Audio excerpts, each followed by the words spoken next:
T1 field. James Candelaria is your pole sitter in the number 134 Chevy Corvette, alongside Hugh Stewart in the number 23 out of the New England region in a BMW E46 M3. And James Candelaria in the Corvette with the black nose, and then the BMW with Hugh Stewart alongside. There's the green. Very different exhaust note for these T1 cars. They don't rumble quite as much as their GT1 counterparts. Candelaria doing a good job. The Floridian down into turn number 1. Looks like Hugh Stewart's going to hang on. Good side-by-side racing behind between Delmonico and Michael Pettiford. Pettiford in that yellow number 41 Corvette going for third here.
Going side by side, and here's the battle at the front in T1 as Candelaria in the Corvette and Hugh Stewart in the BMW nose to tail as they climb the hill to complete race lap number 1.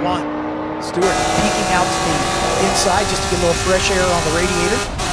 Now the Corvette's going to have a little more grunt, I'm guessing, so Candelaria able to pull away on the straightaways, but that BMW should be a little handier on the braking side.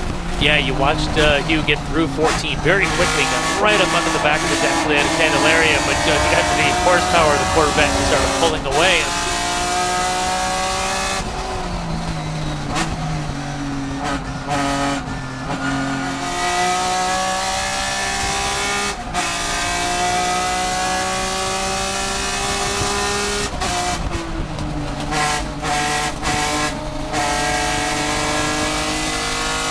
Look at this now as they go through the kink. Three-way battle for the lead in T1. So it's Candelaria, Stewart, and Delmonico. Stewart in the multicolored BMW, and Delmonico, the rookie, down to the inside, and he's going to take second spot. Late on the brakes, but here comes Hugh Stewart trying to fight back as they still kick up that oil dry left over from the cleanup from the earlier race today. So new second place runner on his debut here. That's Drew Delmonico up into second spot. Yeah, aggressive move going into Canada from the break. Hugh saw him coming, gave the room. Now though, they got to make sure they don't lose the Corvette with Candelaria out in front of them. See if there's a little bit of a draft here. I know you start talking about T1 cars using the draft, but I mean, you know, they're not GT1s, that's for sure. Delmonico's car just a little more legs here on the top end. Hugh Stewart, I think, has got that car dialed in. You're right, we're already seeing some leaves on the radiators here, so keep an eye on it. It's windy as it was here a year ago, but you can see the beautiful fall colors here in America's National Park of Speed.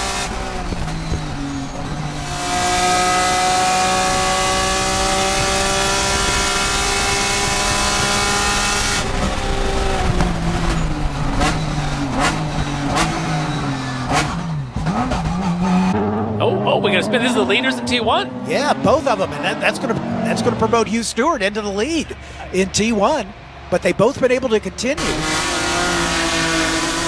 And I think they've got McAleenan now ready to lap them, so you're going to have this Lamborghini trying to poke on by. But it's also that they were able to continue it.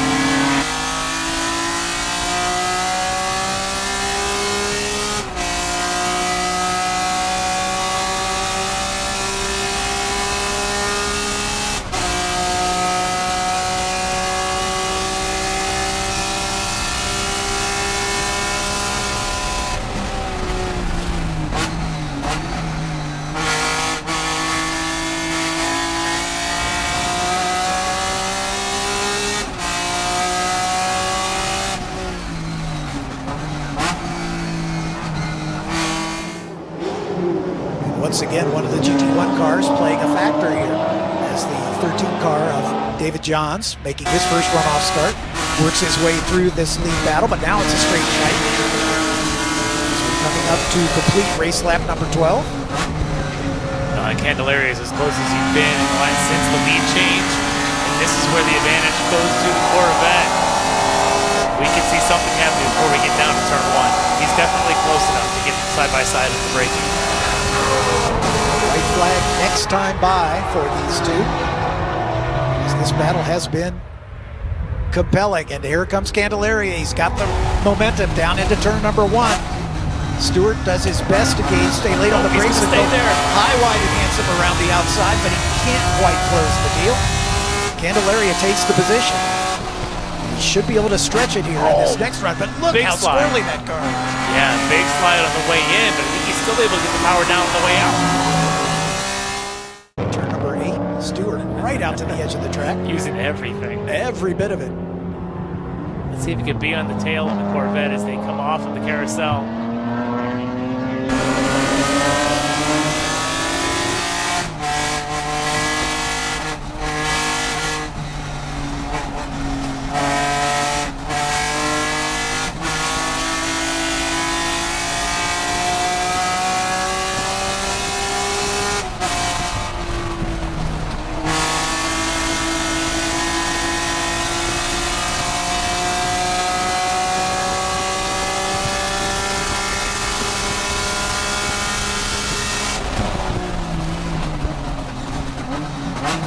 This battle for the T1 lead continues.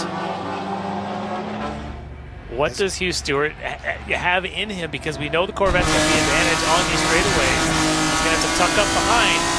Going here, he's hopefully slowing the exit speed of Candelaria. Can he do it and get a better run for Hugh? Yep, that's the plan, I think.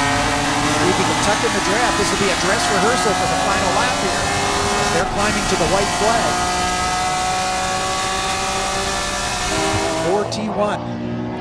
So Stewart's maybe about a car length or two further back than he was at this point a lap ago, but I think he's got a chance to get down. We saw him pressure going into Canada. We saw him make the move and try to be side by side at 14. I think that's his best chance here to force Candelaria to a really bad exit. But if it's a drag race, the Corvette's going to have the advantage. Their torque off the corner isn't that different. It's the end of the straightaway, so maybe there's enough for Stewart to try and get a run and get inside going to 14. Big corner speed through the King was really good. Down into Canada, late as he dares. Candelaria going a little defensive. Oh, no! And Stewart gets sideways. Oh, hang on to it, Hugh. Hang on to it. And he's going to lose second. Oh, threw everything at it in the final braking zone on the racetrack. It was so close. Such a good race, though. And he knew he had to get a really good run off of there to have a chance at 14. The best seat in the house for some of this race. You had the best view in the house. You were all over the place. How does it feel to come home in bronze? Not what I wanted, obviously. I led for a little while, and then I realized I couldn't hold off James because he just had too much in the straights, but I figure I could make another run at him in the last couple of turns. And while I was in second, I just tried to sail it into Canada corner and a bunch of other spots because I was quicker and I was going to try and make a pass in the last turn, and it just didn't work out. I looped it at Canada. Don't know really what happened, but awesome race. Fun to race with these guys. SCCA, as always, puts on an amazing show.